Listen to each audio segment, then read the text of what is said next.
The Centers for Disease Control and Prevention presents Lyme Disease, One Man's Experience. My name is John. I got Lyme disease last July of 2011. I was out in the woods camping with my son, with the Boy Scouts, and we'd been out there for a week, and that's when I got it. You know, being in scouting and being an outdoors type of person, I knew quite a bit about it.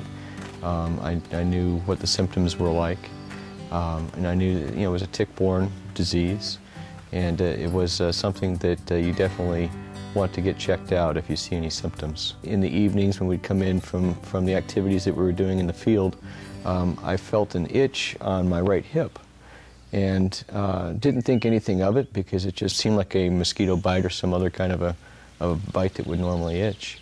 And that was about Wednesday or Thursday that I noticed that, and later on, I checked for tick, didn't see anything there.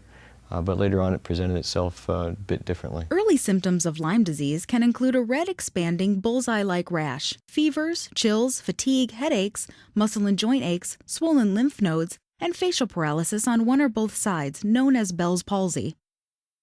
Well, I started to feel ill probably, if I'd noticed the itch on Wednesday, probably by Friday, I started to feel just a little not quite myself. Still didn't really connect the two.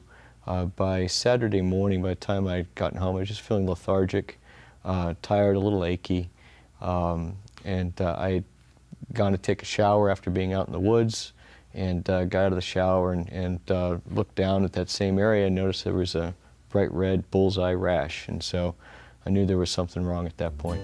Well, I went and visited Dr. Heaton, and Dr. Heaton took a look at the rash.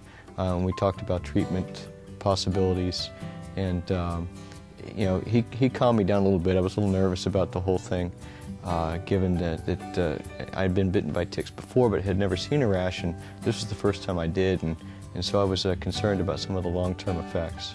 Every one of us seems to know somebody that has dealt with Lyme disease, and some of those people develop complications that last longer than others. So people are worried about the long-term side effects. Other people feel like, man, I feel so awful. I have headaches, I have a rash, I have body aches, and I can't think at work. How am I going to get back to work in the next 2 to 3 days because I have an important thing to do in 2 days from now, and they want to be fixed right away. He told me that it's better to go ahead and treat it, that there wasn't a need at that moment to do a test, given how it was presenting and how it was feeling. He said that a round of doxycycline might be the best method to help me out. The first couple of days afterwards, I was still kind of feeling achy. I missed 1 day of work on Monday, feeling kind of feverish and achy, but I was back to work by Tuesday. By the next Saturday, I felt fantastic. I was back to my old self again. The good news is that the vast majority of people treated for Lyme disease do very, very well. And I would say that most people see resolution of some of their symptoms within the first 2 to 3 days, at least starting to. But it takes up to a few weeks to see complete resolution of their symptoms that they came into the office with.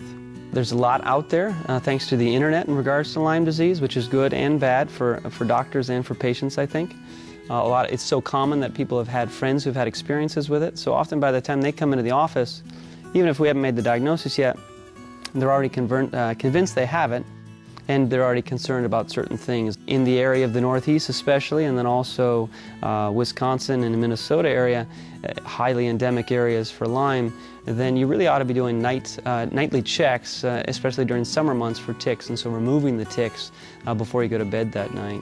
I think that more and more you hear about more and more cases. It's just very important to educate yourself about Lyme disease, understand what the symptoms are like, and get yourself to a doctor just as soon as you see or feel any of those symptoms so they can check you out professionally. A couple things you can do to prevent Lyme disease is wear insect repellent that's got DEET in it, spray around the entrances to your clothing, check for ticks daily after you've been out in the woods or near deer.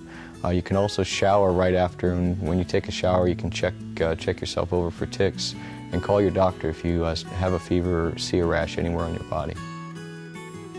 Learn more at www.cdc.gov/Lyme or www.cdc.gov/ticks.